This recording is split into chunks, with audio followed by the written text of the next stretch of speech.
ആദ്യം തന്നെ ഞങ്ങള് ദീപകിന്റെ കുടുംബത്തിന് 1 ലക്ഷം രൂപ കൊടുക്കാമെന്നാണ് കരുതിയത്. ഇപ്പോ 3,17,000 രൂപ, കുറച്ചുകൂടെ കൃത്യമായിട്ട് പറഞ്ഞാൽ 3,17,074 അല്ലെങ്കിൽ 3,17,000 രൂപ ഇപ്പോൾ ദീപകിന്റെ വീട്ടുകാരിലേക്ക് എത്തിച്ചിട്ടുണ്ട്. ദീപകിന്റെ അക്കൗണ്ടിലേക്കും പിന്നീട് 2 ലക്ഷം രൂപയും മലബാർ ഗോൾഡിന്റെ ശ്രീ AK ഫൈസൽജി, അതേപോലെ ശ്രീ ഹിലർ അബ്ദുള്ള, അദ്ദേഹം ഫാസ്റ്റ് ലൈൻ എന്ന് പറയുന്ന സ്ഥാപനത്തിന്റെ MD ആണ്. രണ്ടുപേരും ദുബായിലുള്ളവരാണ്. അവർ ചെയ്തിട്ടുണ്ട്. അവരുടെ റെപ്രസെന്റേറ്റീവ്സ് ആയിട്ട് നമ്മുടെ അക്ബർ സാർ അടക്കമുള്ള ആൾക്കാർ വന്നിട്ടുണ്ട്. MRFന്റെ ശ്രീ ജോയ്, ശ്രീ മുകേഷ്, അഖിൽ അടക്കമുള്ള ആൾക്കാർ അഖിലുണ്ട്. ഹോമീസ് എന്ന് പറയുന്ന ഒരു ആപ്പ്, ഈ അങ്ങനെ ഞങ്ങളൊരു പുരുഷന്മാരെ സപ്പോർട്ട് ചെയ്യാൻ ഹോമീസ് മൻ കി ബാത്ത് എന്നുള്ള ആപ്പ് അടക്കമുള്ള കാര്യങ്ങൾ കൊണ്ടുവരുന്നുണ്ട്. അപ്പോൾ ആ രീതിയിൽ നമ്മളാ കഴിയുന്ന സപ്പോർട്ടുണ്ട്. അപ്പോൾ 2 ആവശ്യങ്ങളാണ് മുമ്പോട്ട് പോയത്. പേരൻസിനോടും അഭ്യർത്ഥിക്കുന്നുണ്ട്, റിലേറ്റീവ്സിനോടും. ഒന്ന്, ജനുവരി 17 ഇദ്ദേഹത്തിന്റെ ജന്മദിനം. ആ ദിവസം തന്നെയാണ് ഇദ്ദേഹത്തിന്റെ അവസാനത്തിലേക്കും പോകാൻ ദൗർഭാഗ്യവശാൽ സംഭവം ഉണ്ടായത്. അപ്പോൾ ജനുവരി 17 കേരളത്തിൽ നമ്മൾ പുരുഷാവകാശ ദിനമായിട്ട് ആചരിക്കാൻ ആഗ്രഹിക്കുന്നുണ്ട്. ദേശീയ തലത്തിൽ നമ്മൾ ഈ മെൻസ് ഫൗണ്ടേഷൻസുമായിട്ട് ബന്ധപ്പെട്ടും കൂടെ നമ്മൾ പറയുന്നുണ്ട്. കാര്യം ഒരു പുരുഷൻ അവന്റെ അവകാശങ്ങളിലും അവന്റെ ജീവിതത്തിലെ വേദന സംഭവിച്ച് നമ്മളിൽ നിന്ന് വിട്ടുപിരിഞ്ഞതാണ്. അതോടൊപ്പം ദീപകിന്റെ ഓർമ്മ നിലനിർത്താൻ, കാര്യം നമ്മളൊക്കെ ഈ ഒരാഴ്ചയോ 2 ആഴ്ചയോ ചിലപ്പോൾ 1 മാസമോ 2 മാസമോ കാണുന്നത്. ഇവരുടെ ജീവിതം അതിനുശേഷവും തുടർന്നു പോകണമല്ലോ. അപ്പോൾ ദീപകിന്റെ ഓർമ്മ നിലനിർത്താൻ, ദീപകിന്റെ സ്മരണാർത്ഥം 24 hours ലഭ്യമായ ഒരു ഹെൽപ്പ് ലൈൻ ഞങ്ങൾ അതിന്റെ വിഷയങ്ങൾ ഓൾറെഡി സംസാരിച്ചിട്ടുണ്ട്. ഒരാഴ്ചയ്ക്കുള്ളിൽ സെറ്റപ്പ് ചെയ്യും. 24 മണിക്കൂറും ഏത് പുരുഷനും വിളിച്ചാൽ കിട്ടാൻ സാധിക്കുന്ന mobile phone, land line number അല്ല. പലപ്പോഴും ലാൻഡ് ലൈൻ നമ്പർ ഗവൺമെന്റ് ഒന്നും വർക്ക് ചെയ്യാറില്ല. പുരുഷന്മാർക്ക് ലഭിക്കാൻ കിട്ടുന്ന ഒരു നമ്പർ വാട്സപ്പ്. അതിൽ വിളിക്കുമ്പോൾ പുരുഷന്മാർക്ക് ആദ്യഘട്ടത്തിൽ തീർച്ചയായിട്ടും, അതായത് അവർ സംസാരിക്കുമ്പോൾ ഫ്രീ ആയിട്ട് അവരെ ഒരു ലോയറുടെ അടുത്തേക്ക്, ഒരു ഡോക്ടറുടെ അടുത്തേക്ക്, അല്ലെങ്കിൽ ലൈഫ് കോച്ചും ലീഗൽ കോച്ചിലേക്കും സപ്പോർട്ട് ചെയ്യാനുള്ളൊരു മിഷൻ മെൻസ് കമ്മീഷന്റെ ഭാഗത്തു നിന്നുള്ളൊരു എഫേർട്ടുണ്ട്. അതിന് വ്യത്യസ്ത സംഘടനകളുടെ MRF അടക്കമുള്ള സംഘടനയോട് സഹകരിച്ച് നമ്മൾ പോകുന്നുണ്ട്. അതോടൊപ്പം ഇമ്പോർട്ടന്റ് ആയി, നേരത്തെ ഇവിടുത്തെ രാഷ്ട്രീയ പ്രാതിനിധ്യം അടക്കമുള്ള ആൾക്കാർ പറഞ്ഞത്, നിങ്ങൾ ഈ വീട്ടിൽ വരുന്നത് പോലെ തന്നെ ഈ പെൺകുട്ടിയുടെ വീട് അന്വേഷിച്ചെത്താൻ നിങ്ങൾക്ക് ഒരു ബുദ്ധിമുട്ടുമില്ല. അപ്പൊ ആ പെൺകുട്ടിയുടെ കൂടെ കാര്യങ്ങൾ കണ്ടുപിടിക്കണം. തൽക്കാലം അവർ അബ്സ്കോണ്ടിങ് ആണെന്നാണ് മനസ്സിലാക്കുന്നത്. പോലീസ് ഇതുവരെ അറസ്റ്റ് ചെയ്തിട്ടില്ല. ഒരു കാര്യം കൂടെ, ആ പെൺകുട്ടിയോടും ആർക്കും പ്രതികാരമല്ല ഉള്ളത്, പക്ഷെ നീതിയാണ് വേണ്ടത്. ഇപ്പം ചിലപ്പോൾ സോഷ്യൽ മീഡിയ പോസ്റ്റിൽ ചില ആൾക്കാരൊക്കെ വളരെ മോശം കമന്റുകൾ ആ പെൺകുട്ടിക്കെതിരെ ഇടുന്നത് പറ്റും കണ്ടു. അതിനോടൊന്നും ആരും യോജിക്കുന്നില്ല.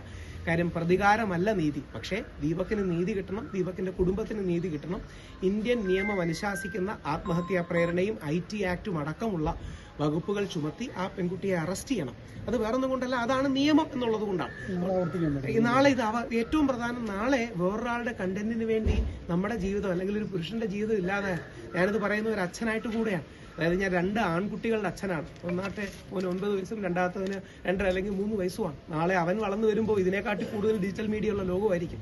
നാളെ അവരുടെ കണ്ടന്റിനായിട്ടോ അവരുടെ ശത്രുക്കളോ അല്ലെങ്കിൽ ആരെങ്കിലും ചെയ്യരുത്. നമ്മുടെ ആദരണീയനായ മുഖ്യമന്ത്രിക്കടക്കം മകനുള്ളതാണ്. നമുക്ക് എല്ലാവർക്കും ആൺമക്കളും ഉള്ളതാണ്. സ്ത്രീകളോടൊപ്പം തീർച്ചയായിട്ടും വേണം എല്ലാവിധ പിന്തുണയും സ്ത്രീകൾക്കുണ്ട്. എന്നാൽ പുരുഷന്മാർക്കും കൂടി സപ്പോർട്ട് വേണം. ഇന്ന് 11:30 പ്രസ് മീറ്റ് ഉണ്ട്. ആ പ്രസ് മീറ്റിലും നിങ്ങൾ മാധ്യമങ്ങൾ ആലോചിക്കേണ്ട ഒരു കാര്യം, ഏകദേശം 11 മാസമായി നിയമസഭയിൽ പുരുഷ കമ്മീഷൻ ബില്ല് ഇരിക്കുകയാണ്. 11 മാസമായിട്ട്. കഴിഞ്ഞ ഫെബ്രുവരിയിൽ സ്പീക്കർ പെർമിഷൻ കൊടുത്തതാണ്. ഇതുവരെ അവതരിപ്പിക്കാതിരിക്കുന്നതിന്റെ കാര്യം, നിങ്ങൾ മാധ്യമങ്ങൾ അവരെ സ്ത്രീ വിരുദ്ധരെന്ന് വിളിക്കുമെന്ന് പേടിച്ചാൽ. ഒന്ന് ആലോചിച്ച് നോക്കുക. ഇന്ന് രാജ്യസഭയിൽ അവതരിപ്പിച്ചു. നമ്മുടെ കേരളമാണ് ആദ്യമായിട്ട് കൊണ്ടുവന്നത്. ശ്രീ എൽദോസ് കുന്നപ്പള്ളി എന്ന MLA സ്വകാര്യ ബില്ലായിട്ട് കൊണ്ടുവന്നു. ഇന്ത്യയിൽ ആദ്യമായിട്ട് നമ്മളാണ്, കേരളമാണ് കൊണ്ടുവന്നത്. ഇപ്പൊ രാജ്യസഭയിലൊക്കെ അവതരിപ്പിച്ചു. ഡോക്ടർ അശോക് കുമാർ മിത്തൽ, ആപ്പിന്റെ MP, ലവ്ലി പ്രൊഫഷണൽ യൂണിവേഴ്സിറ്റിയുടെ ഒക്കെ സ്ഥാപകനാണ്. നമ്മളാണ് ഏറ്റവും പോസിറ്റീവായ ഈ നിയമം കൊണ്ടുവന്നത്. പക്ഷേ സ്ത്രീവിരുദ്ധരാണെന്ന് മാധ്യമങ്ങൾ വിളിക്കും, സ്ത്രീവിരുദ്ധ ചാപ്പ കുത്തും, സ്ത്രീവിരുദ്ധരാണെന്ന് ചർച്ച ഉണ്ടാകുമെന്ന് പേടിച്ചാണ് ഈ വിഷയം സംഭവിക്കാത്തത്.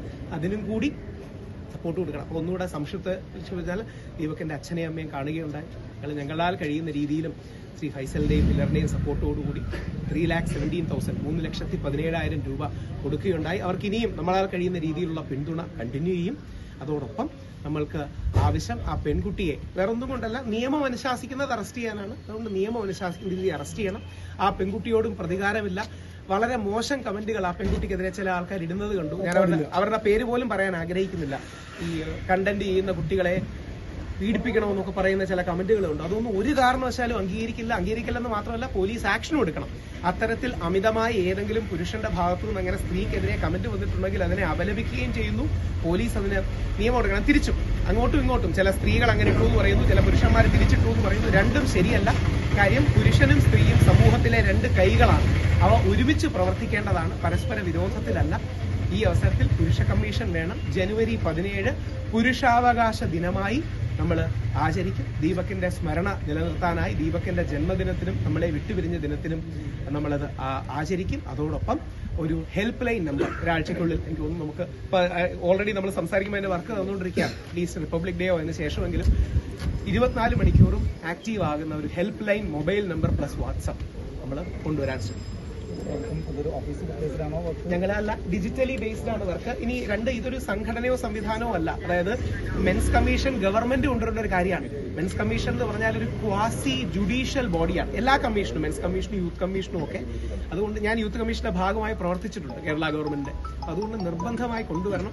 ഇതോടൊപ്പം അതിന്റെ കുറച്ച് ഡീറ്റെയിൽസ് ഞങ്ങൾ ഓൾറെഡി പുരുഷന്മാർക്ക് വേണ്ടി ഈ സപ്പോർട്ടിന്റെ ഭാഗമായി ഹോമീസ് മെൻ കി ബാത്ത് എന്ന് പറയുന്ന സാദിഖടക്കം ബാംഗ്ലൂരിലെ അവരെ സപ്പോർട്ട് ചെയ്യുന്നുണ്ട്. 11:30 അതിന്റെ ഡീറ്റെയിൽസ് കാണിക്കുന്നുണ്ട്. ഇതൊക്കെ വരുന്നത് വരെ എല്ലാവർക്കും സപ്പോർട്ടിന് വേണ്ടിയുള്ള കാര്യം 11:30 നിങ്ങളെ പ്രസ് മീറ്റിലൂടെ കാണണമെന്ന് അഭ്യർത്ഥിക്കുന്നു.